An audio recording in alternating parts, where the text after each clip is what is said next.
Let me ask you a question. If modern medicine is so effective, why are we sicker than ever? Today, we're going to talk about something most doctors never learned in medical school because the story of how medicine was shaped was never meant to be told. This isn't conspiracy, it's documented history. And once you hear it, you'll understand why healthcare today focuses on managing disease instead of creating health. Before we talk about Rockefeller and medicine, you have to understand how Rockefeller built power. Through Standard Oil, he didn't just sell oil, he owned the entire system around it. He practiced what's called vertical integration, controlling oil production, refining, storage, and transportation through railroads. Let me touch on that again. He owned the railroads that transferred, that transported the oil. He owned the oil. He owned every single aspect of that industry. That's vertical integration. And then he used what's called horizontal integration to eliminate competitors until he dominated nearly the entire industry. That's huge. Now, once you understand that blueprint, what happened to healthcare makes perfect sense because the same model was applied to medicine. Now, I've had this conversation many times, and sometimes people say that this is conspiracy. Well, it isn't conspiracy. Vertical and horizontal integration are standard economic terms taught in business schools. I've also heard Rockefeller's dominance of oil is undisputed history, but the way it showed up in other models is not accurate. The only debate is how that same model later showed up in other industries. Other people can say that philanthropy can be generous and strategic at the same time, but those things are not mutually exclusive. And I also would say when one funding source sets educational standards, outcomes naturally flow to and follow those standards. Now, listen, this isn't about Rockefeller being evil. It is about incentives and systems. If control works in oil, it works in education. And that's my point. If someone tries to label it fringe, I would just say that this is mainstream economic history, and I'm just applying it to healthcare. Now, the Flexner Report is something that is really big in this conversation. So once Rockefeller perfected this model in oil, owning production, owning transportation, setting the pricing, setting the standards, the next logical step was not another product. It was influence. And that influence showed up through funding universities, research institutions, and ultimately medical education. Now think about this for a second. If Rockefeller, through vertical integration, could own the production, the barreling, the transportation of oil, then couldn't he control the prices? And that's what went into the horizontal aspect of this because he was able to eliminate his competition when the transportation rates went up because he raised them. His competition couldn't keep up with that. And so he absorbed all of his competition. Now, in 1910, that influence took a formal shape with the Flexner Report, a document that didn't just evaluate medical schools, but redefined what medicine itself was allowed to be. And almost overnight, natural healing systems weren't debated, they were completely erased. In the late 1800s and early 1900s, America had multiple healthcare systems, and people had a real choice. For example, chiropractic began in 1895, osteopathy in 1897. Neuropathy and homeopathy were mainstream. They were even used in hospitals. These systems focused on the body's ability to heal itself. But then something changed. In 1910, the Flexner Report was published. It was funded by the Rockefeller Foundation. It defined medicine around drugs, laboratories, and patents. It actually redefined it. Nearly half of medical schools were shut down after that. Natural healing professions were eliminated completely from education. Medicine didn't become more scientific, became more profitable. Today, nearly half of the FDA's budget comes from pharmaceutical companies. The actual number is about 45%. That means the industry funds its own regulator. That's The industry actually doesn't promote health or reward health. It actually, from a profit standpoint, rewards the lifelong customers, or it rewards the industry when they have lifelong customers. Now, we know that insurance doesn't cover wellness because wellness doesn't generate claims. It covers sickness, drugs, procedures. But if prevention worked in this system, the system would actually collapse. So, this is a big deal. 1918, Spanish flu. This is a really, really key factor. During the Spanish flu, medical hospitals had devastating mortality rates. Chiropractic patients fared significantly better, like on an order of 50 to 1. That's why chiropractic survived when other natural professions didn't. I mean, think about this. People show up and they are completely left to their own devices. And then people are dying left and right, and chiropractic patients survive way more than any other patient. Let's take a look. Okay, so this is an article by Walter Rhodes, and it is a review of the 1918 Spanish flu. I want to point out a few things in here. In Davenport, Iowa, during this time, there were 4,953 cases with 274 deaths. So almost 5,000 people treated with the 1918 flu, and 274 of those people died. In the same city, there were 1,635 cases under chiropractic care. Now, there were less because chiropractors were singled out and not allowed to take care of people. The ones they were allowed to take care of were triaged and left for death. There was one death, so it was the worst of the worst. And out of 1,635 people, there was one death versus 274 out of the nearly 5,000. We'll break these numbers down here in a minute. In the entire state of Iowa, let's call it 93,000 patients with 6,000 deaths. So that's the equivalent of 1 out of every 15 patients died under medical treatment.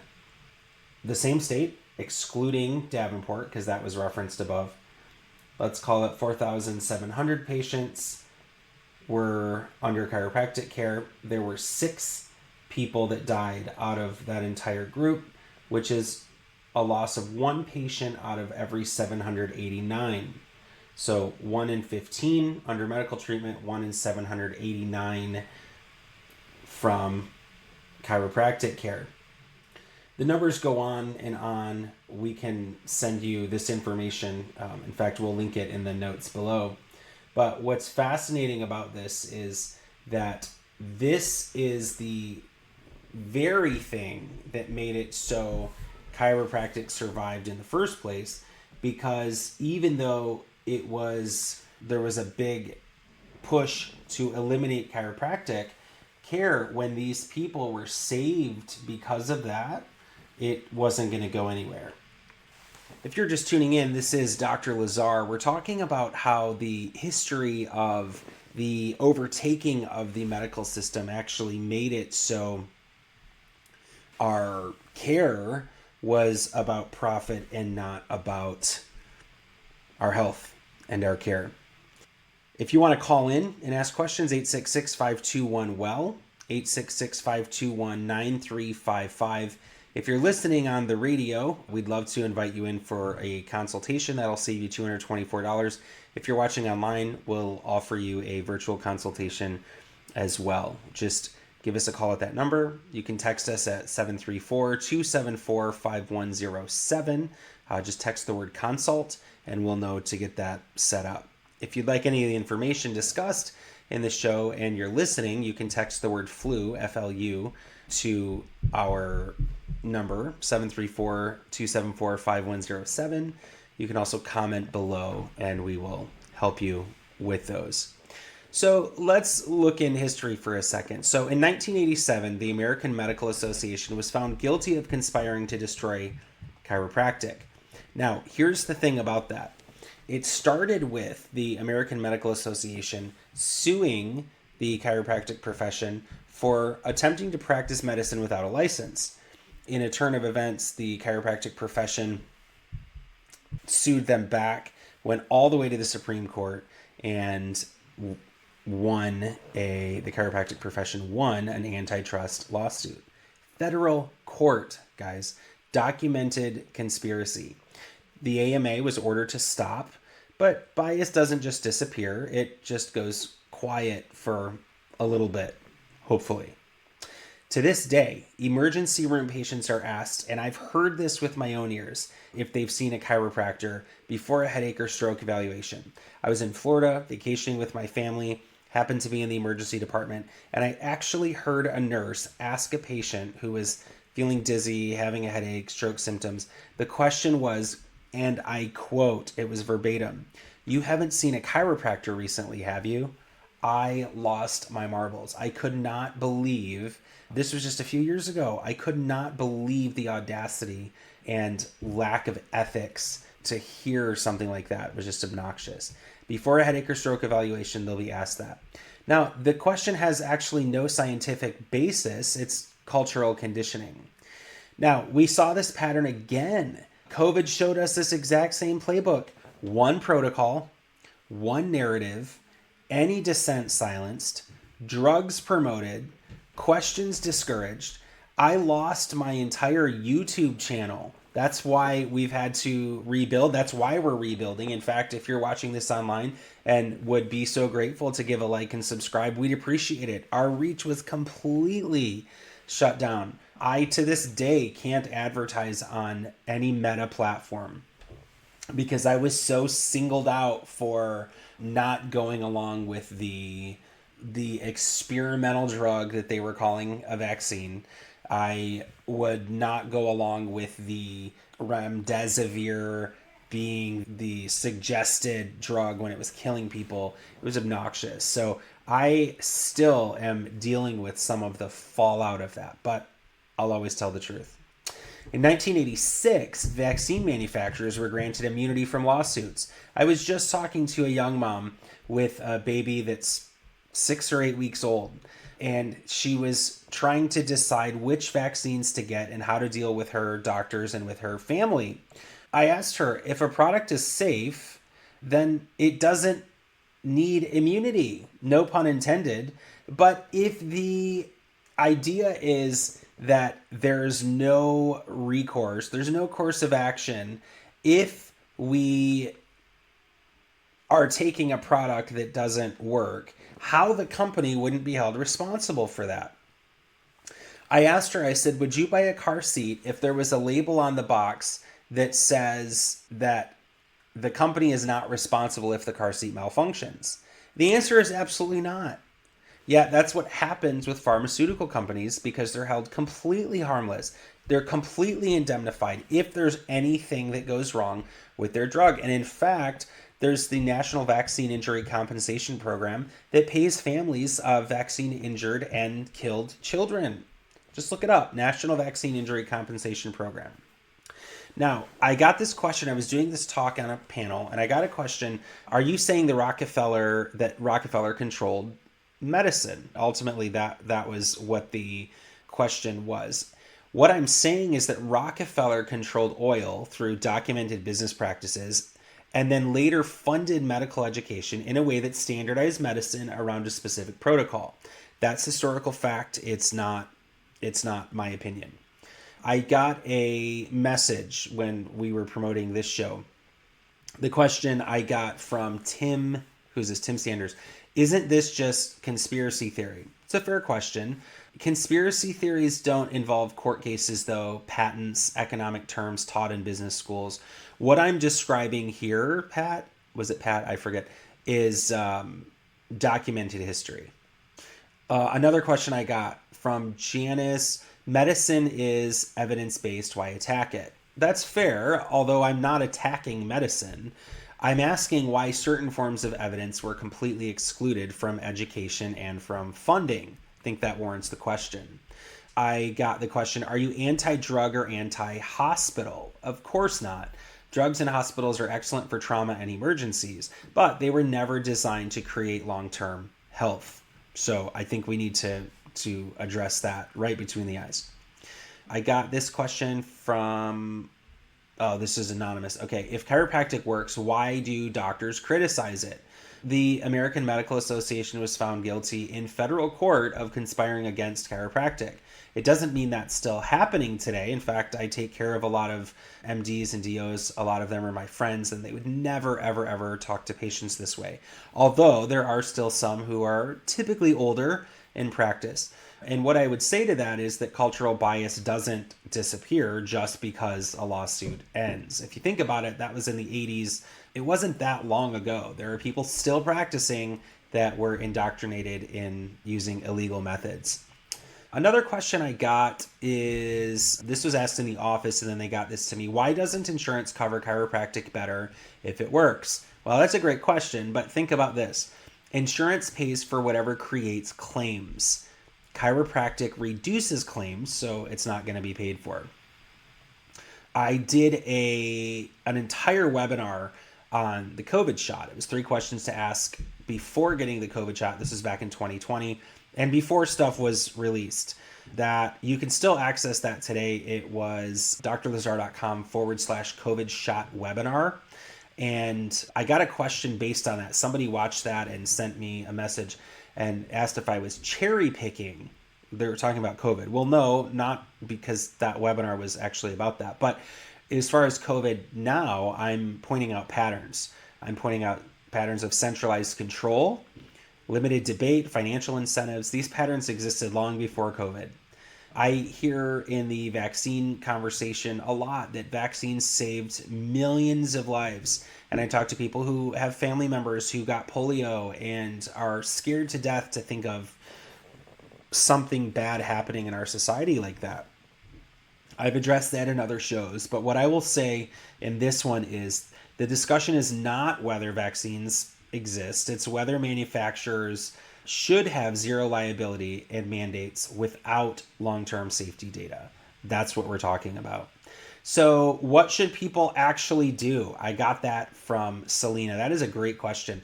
Selena, people should start by understanding how their nervous system functions. Bottom line, period, hard stop. How your body adapts to stress and what happens as a result of that is critical for you to know that. Drugs suppress that. Surgery suppresses that. And so how your body adapts to stress is key. And if you can heighten that, then you're going to always do better. That's why to this day, out of the thousands of people we take care of, we have 2 people that were hospitalized with COVID. And they came in 2 or 3 times a year. So nobody that came in for care more than that was hospitalized with COVID ever. That should tell you something. So again, start by understanding how your nervous system functions. That controls everything. How your body adapts to stress. That's nervous system. And then that brings in the endocrine system and other systems. And whether or not, here's the big thing, whether or not your care model, the care model you're in or pursuing, supports long-term health. If it does, great. If not, then you should definitely be looking at something different. This is Dr. Lazar, and we're talking about how the current system of sick care is not only ineffective, but it's a controlled narrative. And we need to, as health consumers, be asking questions and not tolerating that. The big thing that I can say is the best way to look at this is to separate emotion from structure. Everything we're talking about, I want grounded in facts. That's very important. And there's a bigger conversation around this for sure. But here's the key point. Your body was designed to heal itself. It was designed to heal and regulate on its own. It doesn't mean we don't need intervention. But the idea is if we wait until crap hits the fan and then we seek an intervention, we're already behind the ball. What we're proposing and have practiced for nearly 2 decades is a non-interference model. Find the interference, remove it. In business systems, that's the theory of constraint. Find the constraint and eliminate it. In the body, it's the exact same way. Truth supersedes any boundaries. And so that applies in business, that applies in systems, that applies in your health, that applies in your finances, in your relationships. Whatever is standing in the way, get the rock out of your shoe. We have seen over and over again that starting with the nervous system is key. Nothing has ever been as effective as that. So the question is, what do we do about this? How do we find out? And that's exactly why we evaluate the nervous system. Because when the nervous system that controls healing is compromised, there's no drug that can fix that. You cannot out-medicate interference in the nervous system. And so that's exactly what we look at in the office. We look at function before failure. I have been in some fairly heated conversations about this, and I just want to let people know that my role is never to convince you. It's just to present information that most people were never given. And so you'll hear that, and you might think, if this is that accurate, why would I not have heard about this? Well, it's by design. That's actually what we're talking about. You're not going to hear about it if it's not designed for you to hear about. And so while I'm speaking truth, it's maybe not popular, but people really are waking up to it. I want you to know this too. We take this really seriously as a team and as an organization, and everything we're discussing today is publicly available history. Court rulings, economic structure, none of this is medical advice. So you should take that into account. However, we're happy to offer you a consultation. So if you're hearing this and you want to talk more, see if you qualify for a consultation in our office. If you do, as a listener and subscriber, we will offer you a complimentary consultation either in the office or virtually if you're out of town. Our number is 866-521-WELL, or you can text the word consult to 734-274-5107. You can also comment below the word consult, and we'll get back to you with information on that. So when we're talking about information like this, whether you agree or not, everyone deserves to understand how their healthcare system was built, because you live with the consequences of it, you and your family. If we were better and healthier, we wouldn't be having this conversation. I want you to know that regarding the Rockefeller history I mentioned, that it's economic history, it's not opinion. Rockefeller controlled systems, not just products. And by the way, that was brilliant. It's just that he used that influence to shape the entire medical education system, thwarting any other narrative. And that's never, ever, ever scientific. You never shut down dissenting voices in science. You only do that if you're trying to control a narrative, and there's nothing scientific about that. So again, that same model later shaped education, and standardization always favors one approach. So that is why that's so powerful. It's standardization can only have one approach. In a positive light, we hear in business systems that complex systems will never scale. That's true, but this wasn't designed to scale. This was designed to control the narrative so that could scale, but not what is the most effective. We have equipment in our office that literally was outlawed by the FDA. Now, we don't use it, so don't come after me. I'm not dumb enough to get arrested. My point is that there is equipment that is extremely effective that Nikola Tesla invented that works like nothing I've ever seen. We've done some studies on it ourselves. And the FDA literally went into offices and confiscated these devices and destroyed them. Why? It's not to protect people. It's to control. And I will tell you, as much as I'm called out on conspiracies and such, first of all, it doesn't bother me. It's just not accurate, guys. Court cases are not conspiracy. Patents are not conspiracy. Business models aren't conspiracy. This is documented. It is not speculative. It's very important. Regarding chiropractic, if it didn't work, it wouldn't still exist. I can just tell you that. And bias survived even after the lawsuits ended. Chiropractic focuses on function, not systems. And one of the most frustrating conversations I could ever have is why, if it's valid, insurance doesn't pay for it. For our upper cervical care, there's very little coverage. For our stem cell work, there's zero coverage. Now, people that want results don't really care, but people that are on the fence and are not sure and they're wondering if this is legitimate, valid, scientific, what is that word? If it has efficacy, they'll be baffled as to why insurance doesn't pay for it. But again, insurance pays for claims, not health. The more medications you take, the more surgeries you have, the more visits you have, those are claims. And insurance makes money on claims, not on health. Wellness doesn't generate billing codes.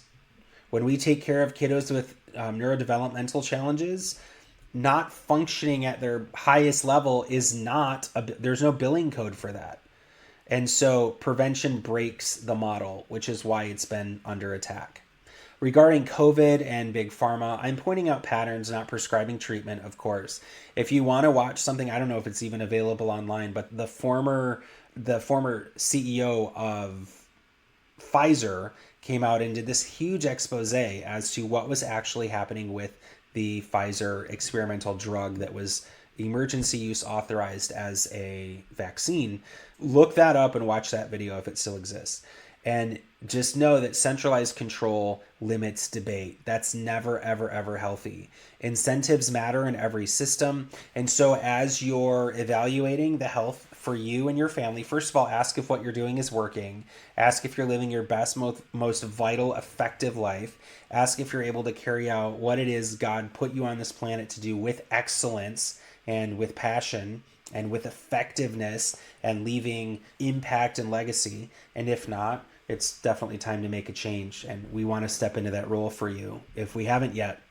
When we talk about vaccines and liability, guys, no other industry has zero liability. What a joke. You can't ignore that there are zero liabilities for vaccine injuries. For all the stuff that happened with COVID shots, the number of people that survived and are talking to me about challenges they've had. Unbelievable. The debates that what are they called? Undertakers, I'm not sure that's the right term anymore, in funeral homes, the funeral directors and things, of what was happening and how many young people were dying and that they couldn't get embalming fluid through the bodies because of all these weird, long, stringy blood clots that only happened after around the fall of 2020.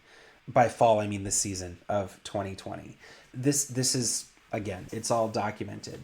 And think about mandates. When there are mandates, that should really, really, really concern you.